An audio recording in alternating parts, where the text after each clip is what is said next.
Assalamualaikum warahmatullahi wabarakatuh. Waalaikumsalam Waalaikumsalam warahmatullahi warahmatullahi wabarakatuh. wabarakatuh. Perkenalkan, kami dari kelompok 3 akan mempraktikkan coaching kasus 3.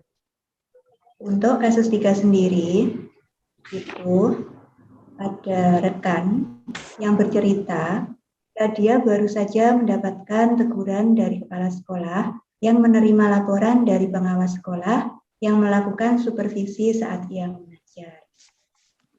Pengawas sekolah yang melakukan supervisi tampak keberatan ketika rekan Anda mengajar tanpa buku teks. Rekan Anda mengajar dengan memanfaatkan sumber-sumber belajar lainnya. Ketika diingatkan pengawas tersebut, rekan Anda menyampaikan jika ia tetap mengacu pada kurikulum, walaupun tidak menggunakan buku teks. Pengawas tersebut tampaknya tersinggung dan memberikan laporan tentang hal itu kepada kepala sekolah. Bagaimana Anda menyikapinya? Nah, di sini kami akan mempraktikkan coaching dengan pemeran utamanya sebagai Kuci Bu Quratul Aini, sebagai pengamat Bu Endah Nurfitayani, dan sebagai coach saya sendiri, Siti Nurul Aini. Selamat menyaksikan. Bu Endah, sudah masuk waktu istirahat nih. Yuk kita beli makan siang.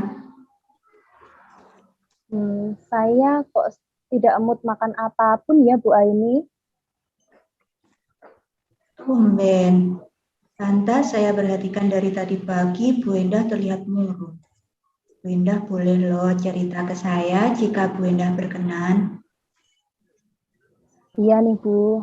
Jadi kemarin itu di jam pertama saya ada supervisi pengawas. Seperti biasanya sih, ada pemeriksaan perangkat pembelajaran dan lain-lainnya. Bukannya kita sudah terbiasa dengan kegiatan supervisi ya Bu? Yang mengganggu mood Bu Endah kira-kira apa? Jadi begini Bu, tadi itu pengawas menanyakan soal buku teks. Saya sampaikan memang saya tidak menggunakannya. Saya itu menggunakan sumber belajar lain yang lebih variatif. Tapi tentu saja saya tetap mengacu pada kurikulum meskipun tidak menggunakan buku teks. Ternyata saya dilaporkan ke KS, Bu. Oh begitu. Jadi Bu Endah merasa tidak nyaman dengan kejadian tersebut ya. Saya bisa mengerti perasaan Bu Endah. Iyalah Bu Aini, jika mengajar hanya berpedoman pada buku teks, siswa itu bisa cepat bosan. Sumber informasinya pun terbatas, dan lagi kalau hanya buku, sebenarnya para siswa itu mudah bisa membacanya sendiri di rumah. Saya setuju dengan Bu Endah. Kita memang harus kreatif memanfaatkan berbagai sumber belajar, sehingga menarik minat siswa untuk senang belajar. Kira-kira apa yang Bu Endah harapkan dari diskusi kita ini ya Bu? Jadi saya ingin lebih plong gitu setelah mengeluarkan unek-unek saya, Bu.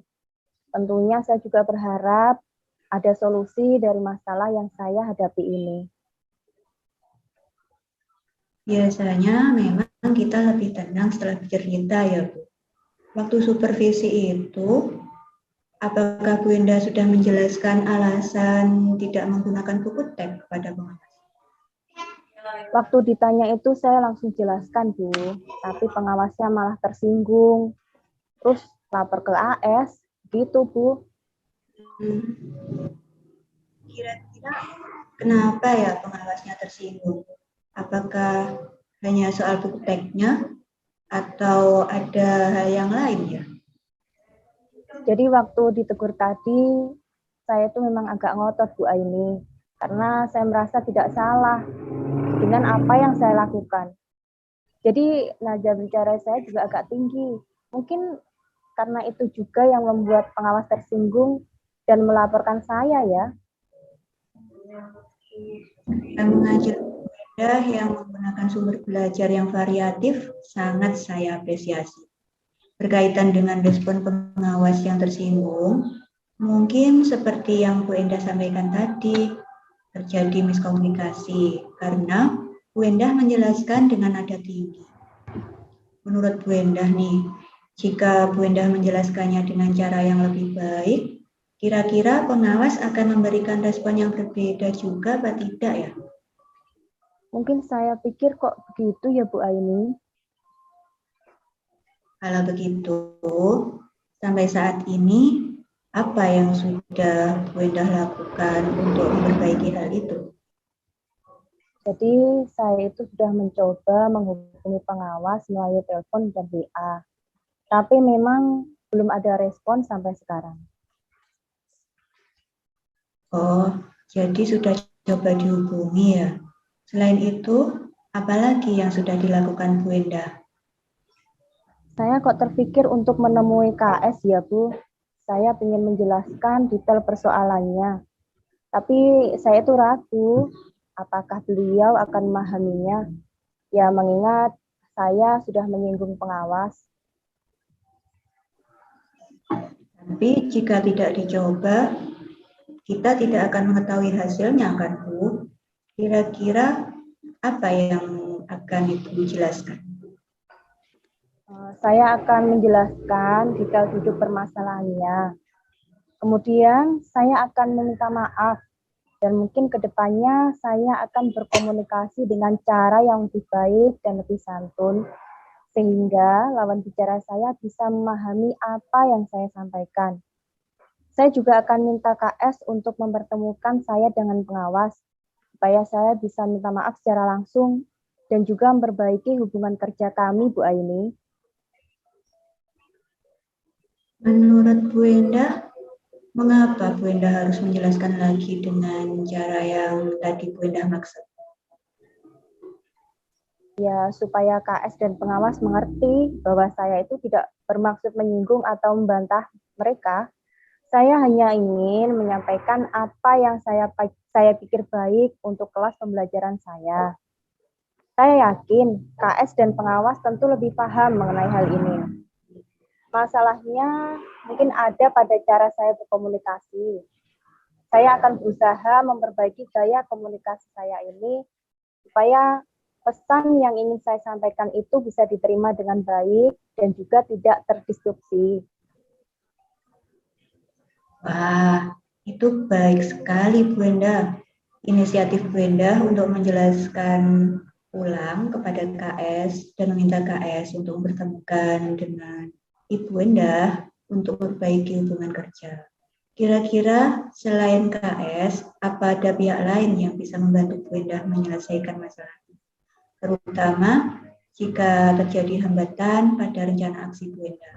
Misalnya, pengawas masih marah dan tidak mau menemui Bu Endah, gitu. Saya akan beri waktu sampai semua cooling down dulu, Bu Aini. Yang tidak akan baik juga kalau memaksakan mengadakan komunikasi di saat pihak lain itu masih emosi. Ya, tapi tentunya ini juga tidak boleh terlalu lama. Karena saya juga takut nanti masalahnya malah berlarut-larut. Tapi saya pikir Bu Wiwin itu bisa membantu saya ya Bu Aini. Beliau kan sebagai Wakahumas di sekolah kita. Dan juga beliau memiliki kedekatan secara personal dengan pengawas. Saya yakin Bu Wiwin bisa menengahi dan membantu menyelesaikan masalah ini.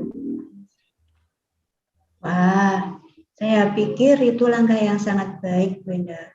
Selamat, karena Bu Endah telah menemukan solusi dari permasalahan Bu Endah. Bu Endah akan berkomitmen untuk melaksanakan rencana aksi solusi. Tentu Bu Aini, segera saya laksanakan. Karena saya juga tidak nyaman jika terus berada dalam kondisi seperti ini. Nah, sekarang Bu Endah lebih plong karena sudah bercerita kan. Masih ada yang bisa saya bantu, Bu Endah? Alhamdulillah, Bu Aini, saya sudah merasa lega sekali. Nanti saya minta bantuan Bu Aini untuk membantu saya menjaga komitmen melaksanakan langkah solusi yang tadi kita bahas ya. Alhamdulillah. Baik, Bu Endah. Itu tadi praktik coaching kami untuk kasus 3. Dan untuk selanjutnya saya persilakan kepada pengamat Bu Quratul Aini untuk menyampaikan hasil pengamatannya untuk kebaikan kita ke depan. Monggo Bu Aini. Terima kasih Bu Siti Nur Aini. Saya mengamati coaching dari penjenengan terhadap kasus ini melalui langkah model Tirta. Yang pertama adalah tujuan, menyampaikan tujuan coaching. Pada bagian pembuka, coach telah mengajukan pertanyaan mengenai tujuan sesi coaching yang memperjelas arah proses coaching berlangsung. Yang nomor 2, identifikasi, memberikan pertanyaan-pertanyaan dan umpan balik yang mengarah pada identifikasi potensi pada coach. Pertanyaan coach sudah mengarah pada identifikasi dan potensi yang coach miliki untuk menyelesaikan masalah yang dihadapi. Kemudian coach juga memberikan umpan balik yang tepat yang mengarah pada identifikasi potensi yang dimiliki coach. Yang ketiga, rencana aksi, memberikan pertanyaan-pertanyaan dan umpan mengenai rencana aksi coach dalam menyelesaikan permasalahannya. Pertanyaan terbuka yang disematkan coach dapat mengarahkan coach pada rencana aksi yang akan dilaksanakan untuk menyelesaikan masalahnya. Coach juga memberikan umpan balik berupa penguatan atas rencana aksi yang diutarakan coach. Yang keempat, tanggung jawab, memberikan pertanyaan-pertanyaan dan umpan balik mengenai komitmen coach dalam menjalankan rencana aksinya. Coach mampu mengarahkan coach untuk mampu membuat komitmen melakukan perubahan dan memperbaiki keadaan yang dihadapi dengan segera agar tidak berlarut-larut dan agar mengembalikan performa kinerja di lingkungan kerja. Saya kira luar biasa. Terima kasih. Terima kasih Bu Aini atas umpan balik yang mengapresiasi. Dan ini tadi praktik coaching dari kami kelompok 3, dari kasus 1 sampai kasus 3. Semoga ada manfaatnya. Terima kasih. Wassalamualaikum warahmatullahi wabarakatuh.